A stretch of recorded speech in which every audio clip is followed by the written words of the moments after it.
Chapter 23. Square candies that look round. Everybody stopped and crowded around the door. The top half of the door was made of glass. Grandpa Joe lifted Charlie up so he could get a better view.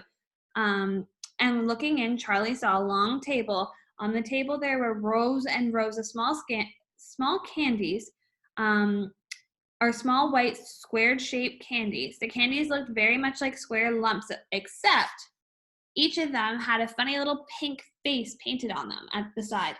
And at the end of the table, a number of Oompa Loompas were busily painting more faces and on more candies. There you are, cried Mr. Wonka, square candies that look round.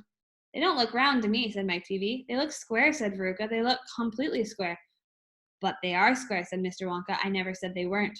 You said they were round, said Veruca Salt. I never said anything of the sort, said Mr. Wonka. I said they look round. But they don't look round, said Veruca Salt. They look square. They look round, insisted Mr. Wonka. They most certainly do not look round, cried Veruca Salt. Veruca darling, said Mrs. Salt, pay no attention to Mr. Wonka. He's lying to you. My dear old fish, said Mr. Wonka, go and boil your head. How dare you speak to me like that, shouted Mrs. Salt.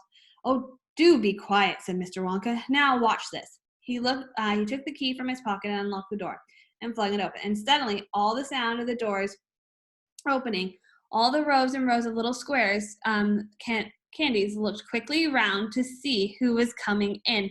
The tiny faces actually turned towards the door and stared at Mr. Wonka.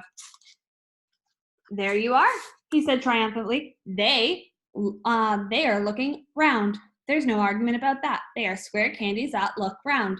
By golly, he's right, said Grandpa Joe. Come on, said Mr. Wonka, staring off down the corridor. On we go. We mustn't dawdle. Butterscotch, butter, and buttergin, it said on the next door as they passed. Now, that sounds a bit more interesting, said Mr. Salt, Veruca's father. Glorious stuff, said Mr. Wonka. The Oompa Loompas all adore it. It makes them tiddly. Listen. You can hear them in there now, whooping it up. Shrieks of laughter and snatches of singing could be heard coming through the closed door.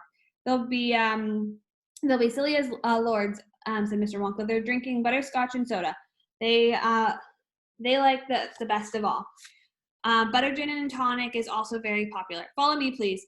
We mustn't keep stopping like this. He turned left. He turned right again. They came to a long flight of stairs. Mr. Wonka slid down the banister. The three children did the same. Mr. and Mrs. Salt and Mrs. Teavee, only woman now left in the party, were getting very out of breath. Mrs. Salt was a great big creature with short legs, and she was blowing like a rhinoceros. This way, cried Mr. Wonka, turning left at the bottom of the stairs. Go slower, panted Mrs. Salt. Impossible, said Mr. Wonka. We should never get there in time if I did. Get where? Asked Veruca. Never mind you, said Mr. Wonka. You'll just wait and see.